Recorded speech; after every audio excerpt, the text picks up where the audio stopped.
क्या बात है, आप लोग बहुत परेशान नजर आ रहे हो। क्या बात है राहुल है? कहाँ गए थे? अरे यार मैं दोस्तों के साथ फिल्म देखने गया था यार। फिल्म देखने के लिए गए थे? हाँ यार। तुम्हें सिर्फ इसके सिवा अब कुछ बाकी नहीं है? आखिर हुआ क्या है? कौन सी फिल्म थी? अरे यार कोई पंजाबी फिल्म थी, लेकिन मुझे फिल्म का नाम तो नहीं, लेकिन गाना याद है। गाना याद है? कौन सा गाना? अरे दिल चोरी सादा हो गया, करिए, कोई नशे में दिल्ली हो गया। यार जब भी कोई अच्छा काम सोचता बीच में टोक देते हो। अरे यार मैं कोई सिग्नल बनना चाहता हूँ, जैसे मोहम्मद रफी है, आशा भोसले। सिंगर बनना चाहते हो या सिग्नल बनना चाहते हो? तू अच्छी तरह जानता राहुल, मैं तेरे जितना मैं पढ़ा लिखा नहीं हूँ यार।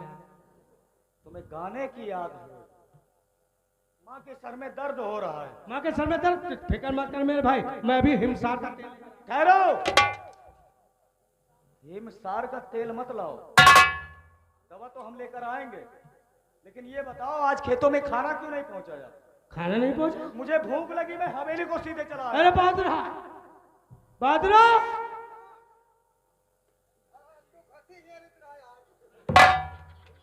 क्यों बे साले, मैंने जब तुझसे बतला दिया था कि मेरा भाई खेतों पे काम कर रहा है, समय से उसे खाना और नाश्ता पहुंचा क्यों नहीं लेकर गए बे? अरे भैया ले जाता ठोका लाख भर से गिर गया खाना सब। साले साले खाना गिरा दिया। अब बता मेरा भाई भूखों खेतों से आया है, अब बता तो बहन का खा ले।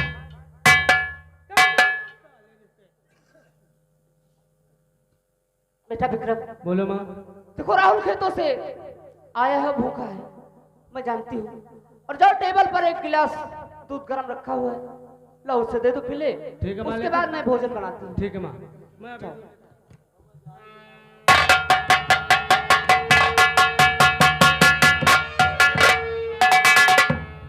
तो मेरा कितना ख्याल रखती हो? हाँ बेटा राहुल, क्यों नहीं।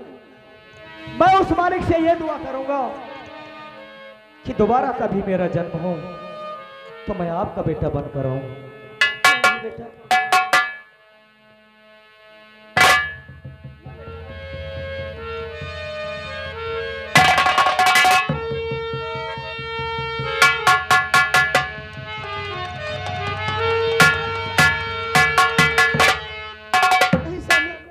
ये दूध मत पियो स्वामी, क्यों?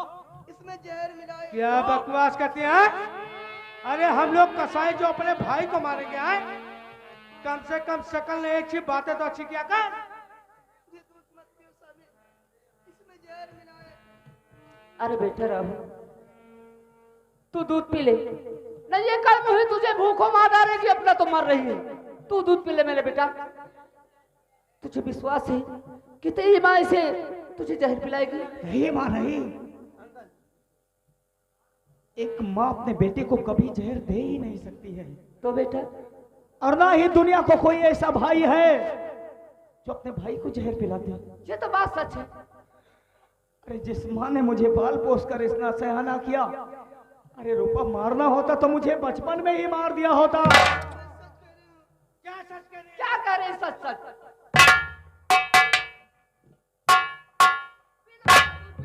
देखा राहुल, इसीलिए आज तक मैंने तुझे अपने हाथों में कुछ नहीं दिया। आज दूध भी दिया तो तेरी पत्नी कहती इसमें जहर मिला हुआ है। हे रूपा, इस दूध में कोई जहर नहीं है, अगरचे इसमें जहर भी होगा तो इसे पीकर मैं साबित कर दूंगा आज हाँ पी लो बेटा, पी लो। कि जिस माँ ने मुझे अपना बेटा समझा वो मेरी माँ सच्ची है, या जिस रूपा ने मुझे दिल से चाहा वो मेरी रूपा सच्ची है। हाँ पी लो बेटा, पी लो।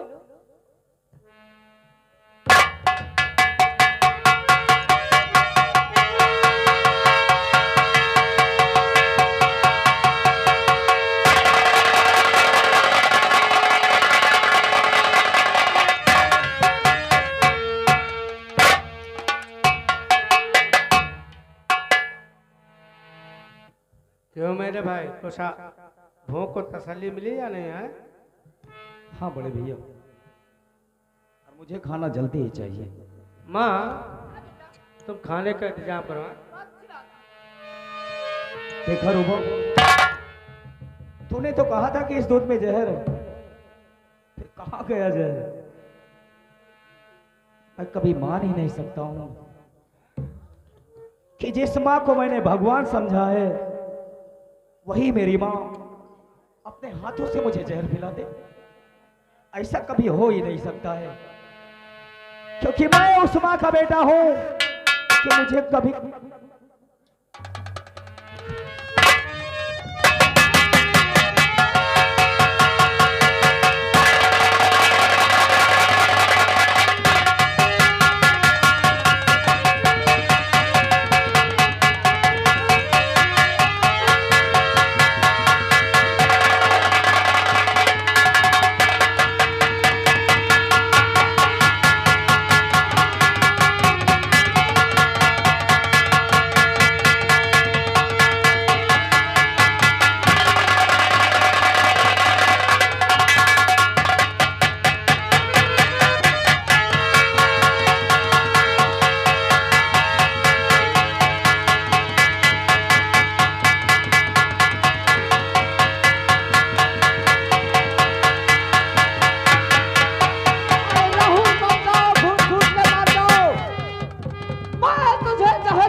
अंतिम बार अपने पति से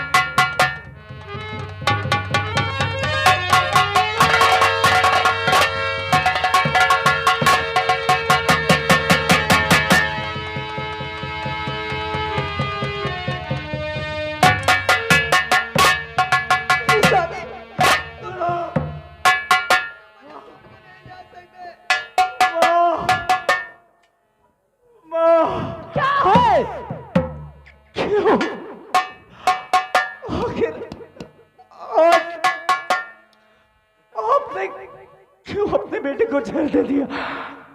अरे था मैंने आप लोगों का। मैंने तुझे जहर इसलिए पिला है कि तेरे अंगूठे के निशान चाहिए मुझे। बाबा, आपने सिर्फ मेरे अंगूठे के निशान के लिए मुझे जहर पिला दिया। अरे एक बार अपने बेटे राहुल से कहकर तो देखा होता, अंगूठे का निशान तो क्या, अपना अंगूठा ही काट कर आपको दे देता। लेकिन आज जो कुछ आपने मेरे साथ किया है, आज के बाद इस समाज में कोई भी इंसान अपनी छोटी मां पर विश्वास नहीं करेगा। राहुल मर जाओ, के मारो।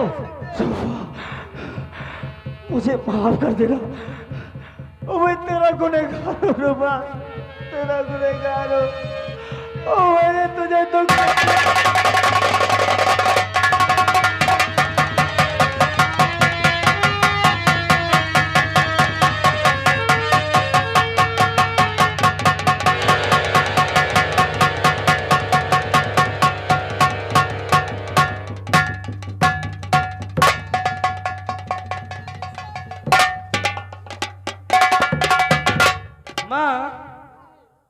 तुम बहुरानी को अच्छी तरह समझा, तब तो मैं राहुलों का अंगूठा सांप पेपर पर लगा।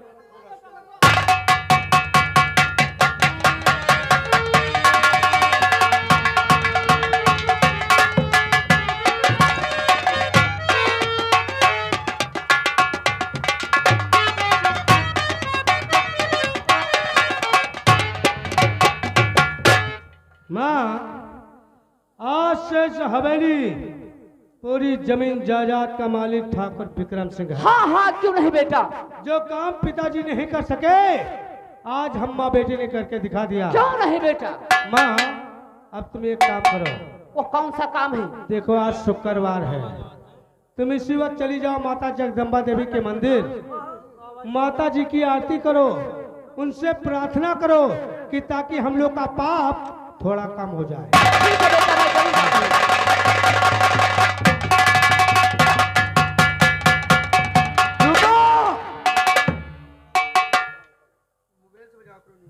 कान खोल कर अब मेरी बात सुन। जिस समय मैं अपने भाई राहुल की चिता अपने बगीचे में लगाऊंगा, उस समय तू 16 श्रृंगार करके इसकी चिता पर बैठेगी और उस चिता में आग मैं लगाऊंगा।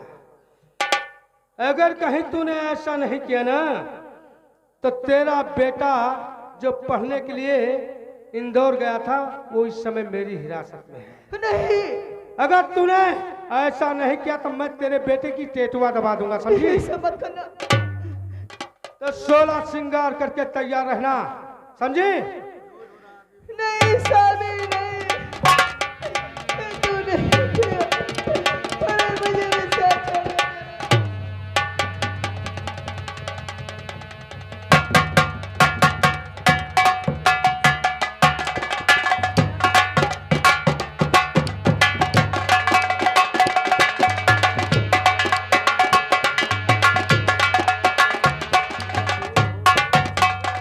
ठीक है, मैंने अपने भाई को तो मार डाला, लेकिन इसकी खबर कानून वालों तक पहुंचे उससे पहले मैं चलकर अपने दोस्त इंस्पेक्टर रंजीत सिंह से मिलता हूं।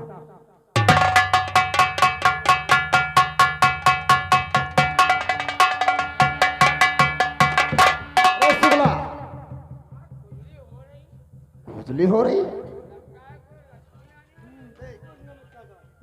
कहो विक्रम सिंह, कैसे आना हुआ? अरे दो रंजीत सिंह की आज मैं बहुत बड़ी मुसीबत में फंस गया यार। हमारे रहते हुए फिर भी मुसीबत, क्या बात है? देखो दोस्त, दरअसल बात यह है कि मैंने अपने चचेरे भाई को जहर देके मार डाला। अपने चचेरे भाई को जहर देके मार डाला है? तब तो तुम 300 के मुजरिम हो। अरे यार हाथ नहीं लगा। कितने हैं? पूरे 1 लाख। संभाल कर रखो ईमानदार। लेकिन दोस्त आप लोगों से एक काम और चाहता हूँ। वो कौन सा? मैं राहुल की चिता पर बिठाकर उसकी पत्नी को जिंदा जलाना चाहता हूँ, बस आप लोग की मदद चाहिए। अरे उसकी पत्नी को क्या? अगर सारे गांव को जिंदा जला दोगे तब भी रंजीत सिंह तुम्हारे ही साथ रहेगा।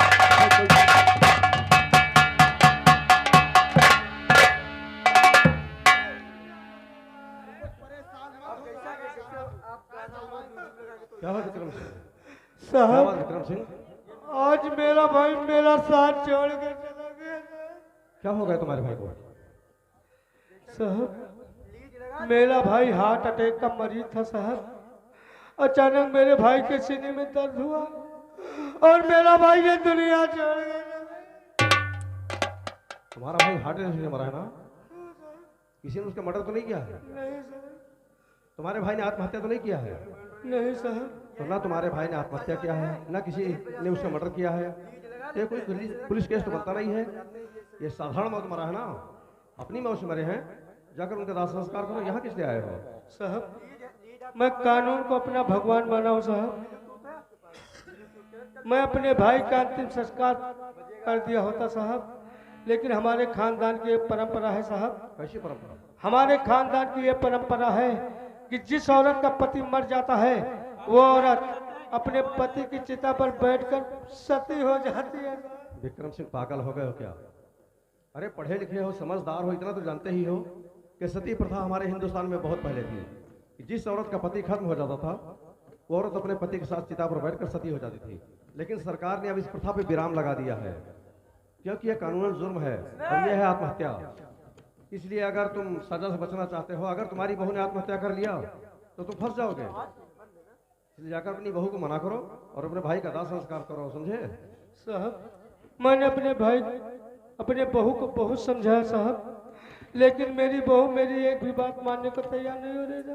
तो उसकी कोई औलाद नहीं क्या? एक बेटा है साहब 10 साल का, वो अपने बेटे का भी कहना नहीं मानती। नहीं मानेगी, वो सबके ऊपर होकर आत्महत्या कर लेगी और हम लोग ऐसे देखते रह जाएंगे। रंजीत सिंह, हवलदार को अपने साथ में ले लो और विक्रम सिंह के साथ जाओ इनकी हवेली पर। देखो कैसे क्या हो रहा है। इनकी बहू जो है ना आत्महत्या करना चाहती है। ठीक है सर, हम जा करके उसे समझाते हैं, आत्महत्या करने ही नहीं देंगे। हाँ ठीक, अगर वो जल गई तो तुम्हारी दोनों की नौकरी खतरे में, समझो। ऐसा नहीं हो सकता है। लेकिन साहब मुझे संजय ने जान से मारने की धमकी दी है साहब। ये संजय कौन है? ये मेरी बहू का भाई है साहब। तुम्हारी कोई दुश्मनी उससे क्या? वही संजय है जिसके आंसू देख के आपके आंख में आंसू आ गए थे साहब। वही संजय जेल से फरार हो गया अब फरार होने के बाद बड़ा डाकू बना है और ठाकुर साहब के जान के घातक बना हुआ था। क्या संजय जैसे फरार हो गए हैं? हाँ सर। अरे मैंने किसी क्या आप जैसा शरीफ आदमी कोई है ही नहीं। इनको लेकर जाओ यहाँ से।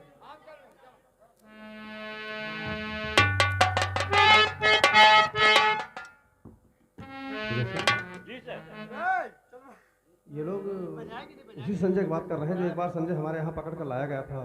किस तरह हमारे पैर पकड़ रहा था, रो रहा था, जाते जाते हाथ जोड़ रहा था और ये कह रहा था कि सर मैंने कोई चोरी नहीं की है। और विक्रम सिंह की हवेली की चोरी के केस में जेल भेजा गया था। संजय की बहन विक्रम सिंह की घर की बहू है, उसका पति खत्म हो गया है, उसके साथ में जल जाना चाहती है।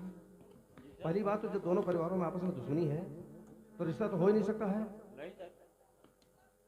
तो ये सब कैसे होगा?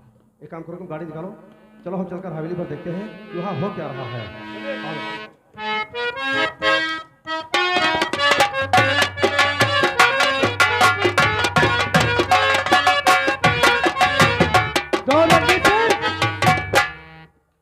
दो रणजीत सिंह, उस राहुलवा का बेटा सुरजवा मेरे हिरासत में है।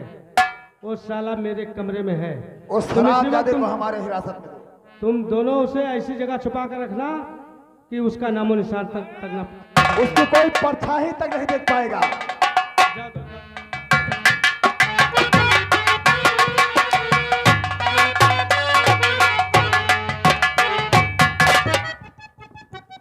आप आ गए साहब। मैं जानता था साहब कि आप मेरे दुख में जरूर शरीक होंगे साहब। आपको कैसे पता था कि मैं यहाँ आने वाला हूँ? साहब, आप जब से मेरे शंकरगढ़ में तैनात हुए साहब, मैं लोगों की जुबान से यही सुनता साहब कि आप जैसा ईमानदार इस पट्टन न तो हमारे शंकरगढ़ में कभी आया था और न ही आएगा। आप इस शंकरगढ़ के लिए एक मसीहा बनकर आए हैं साहब। इसलिए मैंने सोचा कि मेरे आप दुख में जरूर शामिल होंगे साहब। चलो वो तो ठीक है। ये रणजीत सिंह और हवलदार को हमने तुम्हारे साथ वो भी आए साहब, वो आ रहे हैं। क्या बात रणजीत सिंह, हमें यहाँ देखकर आप चौंक गए क्या? नहीं सर, दरअसल बात ये कि हम उस संजय के ही चक्कर में पड़े हुए हैं और हवेली के चारों तरफ इसलिए चक्कर लगा रहे हैं कि वो किसी भी रास्ते से इनकी हवेली के अंदर प्रवेश न होने पाए। संजय के चक्कर में पड़े हो, लेकिन हमें यहाँ देखकर तुम्हारी चेहरे की शाइनिंग बता रही है। इससे तुमको ताज्जुब हुआ कि मैं यहाँ कैसे आ गया? नहीं सर, ऐसा नहीं। तुम कहाँ थे? बगीचे में तो जहाँ राहुल की चिता लगी। वहाँ क्या कर रहे थे? आप ही तो बताया था कि और तरह जब समझा बुझा रहे आपकी नौकरी खतरे में पड़ जाएगी, उसको समझा रहा था, लेकिन मानने के लिए तैयार ही नहीं। वो नहीं मानेगी। मैं जानता हूँ क्यों नहीं मानेगी। क्यों नहीं मानेंगे साहब? भगवान ने तुम्हारी सूरत ऐसी बनाई है ना कि तुम्हारी सूरत देखकर कोई भी तुम्हारी बात मानने के लिए तैयार नहीं होगा, तो और कैसे मान जाएगी? चलो उस औरत को देखो, हम कैसे समझाते हैं, कैसे नहीं मानती है वो। साहब वहाँ मत चलना। क्यों? 24 घंटा हो गया लाश तुम्हारे इतनी फूल के भयानक हो गया सर, आप देखें डर जाएगा। इतनी भयानक लाश हो गई अरे है? साहब देखेंगे फौरन डर जाएगा। तुम लाश देखकर आ रहे हो? जब तो आपको मना कर रहा हूँ। तुम भोसड़ी वाले लाश देखकर मर नहीं गए? हम लाश देख के डर जाएंगे? न जाने कितने एक्सीडेंट के केस हमारे थाने पर लाए जाते हैं, जो लाश को चेहरा पहचानना मुश्किल होता है, छत बिछड़ चेहरा होता है, शरीर फटी हुई होती है। ऐसी लाश के पास खड़े होकर हम पंचनामा करवाते हैं, सील करवाते हैं, पोस्टमार्टम के लिए भिजवाते हैं। किसी लाश को देखकर हम नहीं डर गए, उस लाश में से क्या है जिसे देखकर हम डर जाएंगे? चलो सबसे पहले हम लाश को चेक करेंगे और जो औरत सती होने जा रही है उसकी हम बयान लेंगे, उसके बाद में लाश जला जाएगी। अंडरस्टैंड? कहाँ है चिता? चलो चिता के पास में मैं आ रहा हूँ।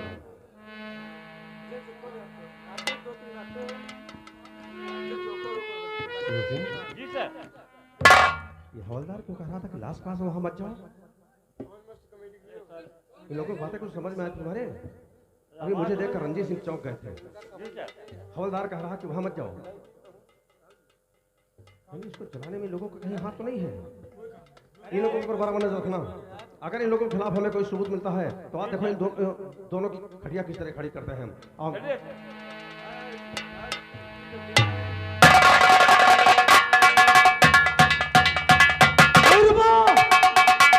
देख इस पट्टर राम सिंह यहाँ पर तेरा